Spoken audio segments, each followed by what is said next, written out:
ওকে,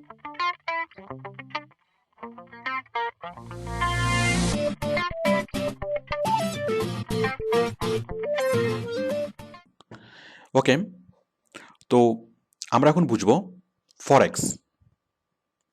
এটা একটা সংক্ষিপ্ত শব্দ। এটার ইলিভোরেশন হচ্ছে ফরেন এক্সচেঞ্জ। ফর দিয়ে ফরেন এবং ইএক্স দিয়ে এক্সচেঞ্জ।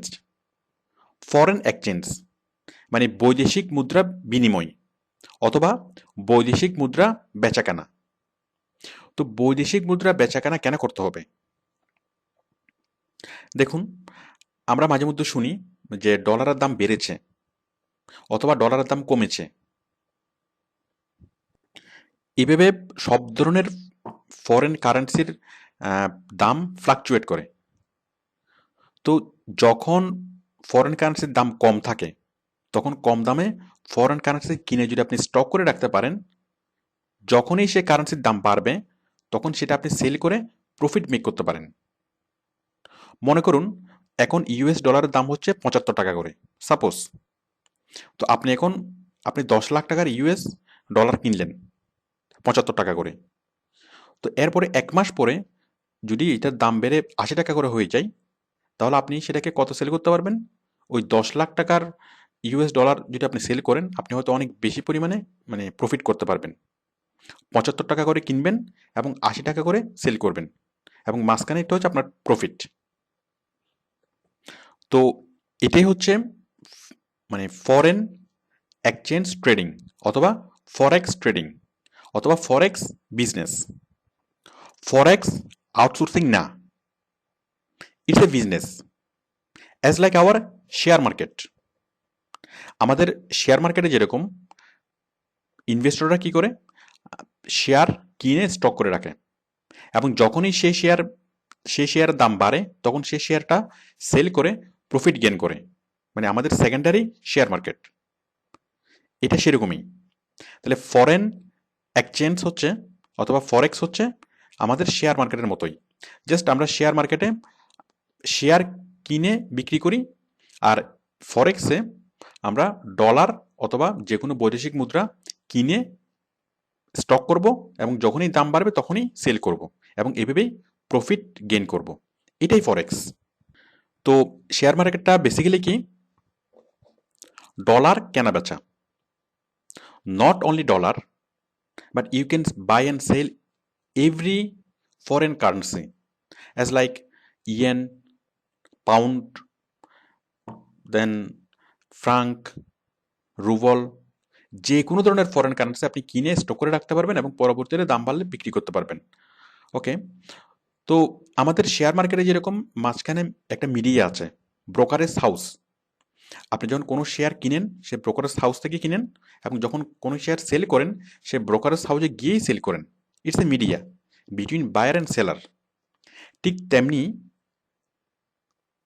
ফরেক্স মার্কেটও ব্রোকারেজ হাউস আছে, সেম। আমি সেরকম একটা ব্রোকারেজ হাউস দেখাচ্ছি। এটা www.instaforex.com। এই যে দেখুন, Insta forex, the best broker in Asia.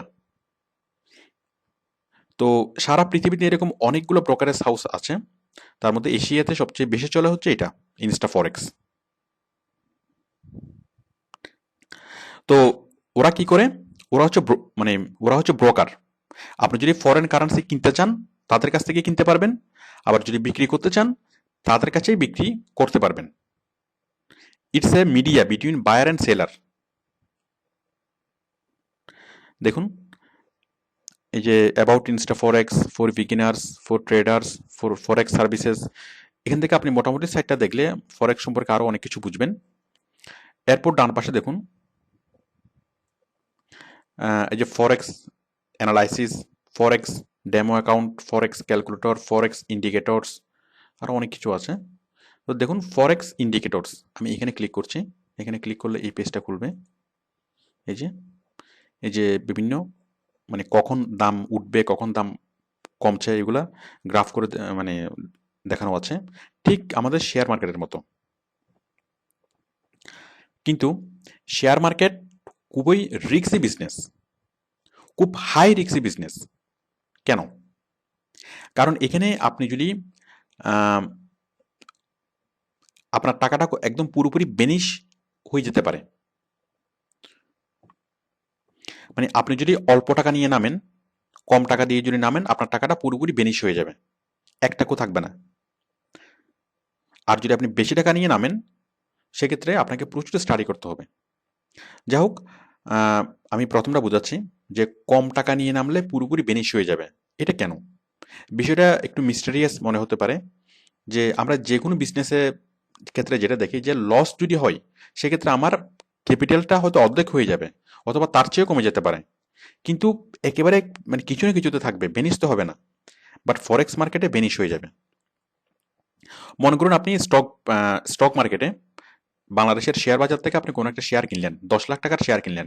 তো শেয়ারের দাম যদি কমে যায়, কমতে কমতে হয়তো 5 লাখ টাকা হয়ে গেল। মানে খুব বেশি দাম কমে গেলে আপনার 10 লাখ টাকার শেয়ারের মূল্য হয়ে গেল কত? 5 লাখ টাকা। বাট 5 লাখ টাকা তো আপনার আছে, কমলে হয়তো আরো বেশি, কমলে হয়তো 3 লাখ টাকা তো থাকবে আপনার। সাপোজ 3 লাখ টাকা হয়ে গেল, 3 লাখ টাকা তো আপনার আছে। ওকে, কিন্তু শেয়ার মার্কেটে কিছুই থাকবে না। কেন? শেয়ার মার্কেট হচ্ছে একটা মিনিমাম অ্যামাউন্ট নিয়ে শেয়ার মার্কেটে নামতে হয়। সাপোজ 10 লাখ টাকা। অ্যাকচুয়ালি অ্যামাউন্টটা 10 লাখ টাকা না, আমি আপনাকে বোঝানোর জন্য বলছি যে একটা মিনিমাম একটা অ্যামাউন্ট লাগে শেয়ার মার্কেটে অ্যাকাউন্ট ওপেন করার জন্য, মানে ট্রেডিং স্টার্ট করার জন্য। সাপোজ এটার অ্যামাউন্ট হচ্ছে 10 লাখ টাকা। এখন আপনার কাছে 10 লাখ টাকা নেই, আপনার কাছে আছে 1 লাখ টাকা। এখন আপনি তো 1 লাখ টাকা দিয়ে শেয়ার বিজনেস, ফরেক্স বিজনেস করতে পারছেন না। তাহলে কি করবেন? তাহলে এখানে অনেক দয়ালু কোম্পানি আছে, অনেক দয়ালু মানে প্রতিষ্ঠান আছে যারা আপনাকে লোন দিবে। আপনার আছে 1 লাখ টাকা, আপনার দরকার হচ্ছে 10 লাখ টাকা, তাহলে আপনাকে আরো অনেক, আর আপনাকে কত 9 লাখ টাকা লোন দিবে। সেরকম প্রতিষ্ঠান অনেকে আছে। এই যে ব্রোকারেজ হাউসগুলো, ইনস্টা ফরেক্স, আপনি আপনি যদি ওদের কাছে যান, গিয়ে যদি বলেন যে আমার 1 লাখ টাকা আছে এবং আমি তোমাদের সাথে ফরেক্স বিজনেস করতে চাই, তাহলে তারা আপনাকে আরো 9 লাখ টাকা লোন দিবে। আপনার ছিল 1 লাখ, ওরা লোন দিল কত? 9 লাখ। তাহলে আপনার টোটাল হলো কত? 10 লাখ। Very good. 10 লাখ টাকা দিয়ে আপনি মানে ফরেক্স বিজনেস করা শুরু করলেন। আপনি 10 লাখ টাকা দিয়ে ডলার কিনলেন, 10 লাখ টাকার ডলার, ভালো কথা। এরপরে কি হলো? মানে 10 লাখ টাকা দিয়ে ডলার কিনলেন, আপনার আছে ডলার 10 লাখ টাকার সমমূল্যের। আপনি কিনার কিছুদিন পরে ডলারের দাম কমতে শুরু করলো। সাপোজ ডলারের দাম হয়ে গেল 9,50,000।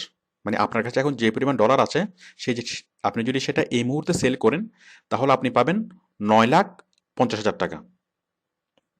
তাহলে আপনার আছে কত? আপনার আছে কিন্তু 50,000 টাকা। আপনার ছিল 1 লাখ, এখান থেকে কিন্তু 50,000 কমে গেছে। দেখুন, টোটাল ছিল 10 লাখ। 10 লাখ এর মধ্যে থেকে 9 লাখ হচ্ছে কার? মানে কোম্পানির, ইনস্টা ফরেক্সের, মানে লোন। আর 1 লাখ টাকা হচ্ছে আপনার। তো 10 লাখ টাকার ভ্যালু যখন 9.5 লাখ টাকা হয়ে গেল, তখন এই 9.5 লাখ টাকা কার?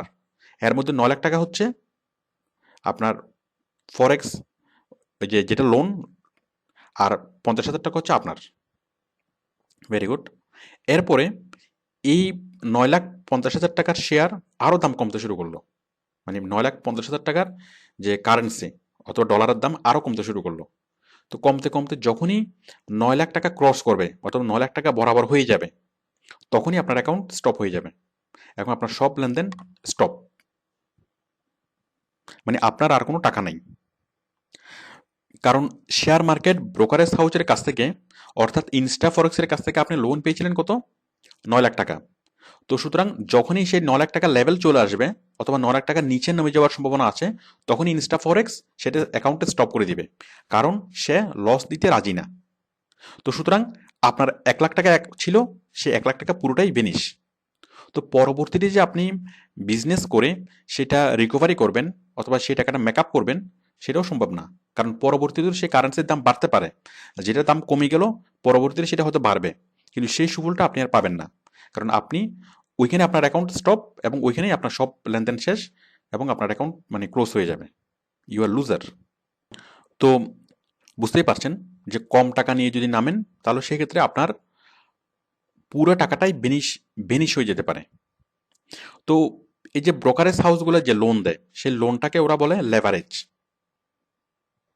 মানে ওদের ভাষায় ওরা বলে লেভারেজ। তো আপনি যদি লেভারেজ নিয়ে যদি ব্যবসা করেন তাহলে সেক্ষেত্রে হাই রিস্ক, আপনার টাকাটা পুরোপুরি বেনিশ হয়ে যেতে পারে।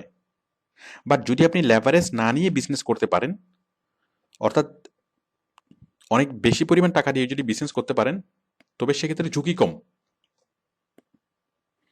কম, ঠিক আছে, বাট আপনাকে প্রচুর স্টাডি করতে হবে, প্রচুর স্টাডি। কারণ ফরেক্স ট্রেডিং করে প্রফিট মেক করতে হলে আপনাকে প্রচুর পরিমাণে স্টাডি করতে হবে। কারণ কখন এই যে ফরেন কারেন্সির দাম কমবে, কখন ডলারের দাম কমবে অথবা ইয়েনের দাম কমবে, বাড়বে, এই সিগন্যালগুলো আপনাকে বুঝতে হবে। ওকে, এখন আপনি মনে করেন যে আপনার অনেক টাকা আছে বাট আপনার এই স্টাডি করার টাইম নেই, তাহলে সেটারও সলিউশন আছে। এখানে অনেকগুলো ফার্ম আছে যারা ফরেক্স নিয়ে অ্যানালাইসিস করে, যারা প্রতিনিয়ত ফরেক্স নিয়ে মানে এগুলো নিয়ে অ্যানালাইসিস করছে এবং তারা সেই সিগন্যালগুলো আপনার কাছে সেল করবে।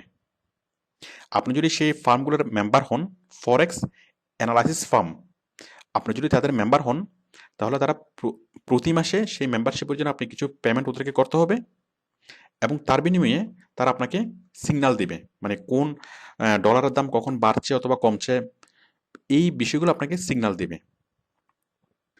তো তাদের সিগন্যাল অনুযায়ী, তাদের মানে পূর্বাভাস অনুযায়ী আপনি বিজনেস করতে পারেন।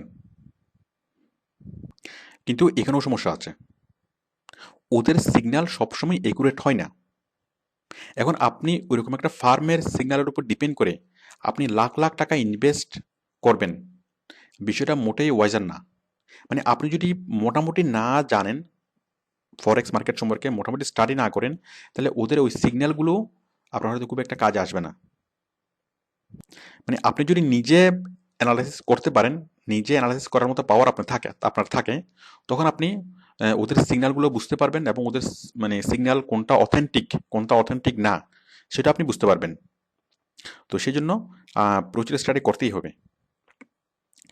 তো সর্বশেষ কথা হচ্ছে সাকসেস রেট।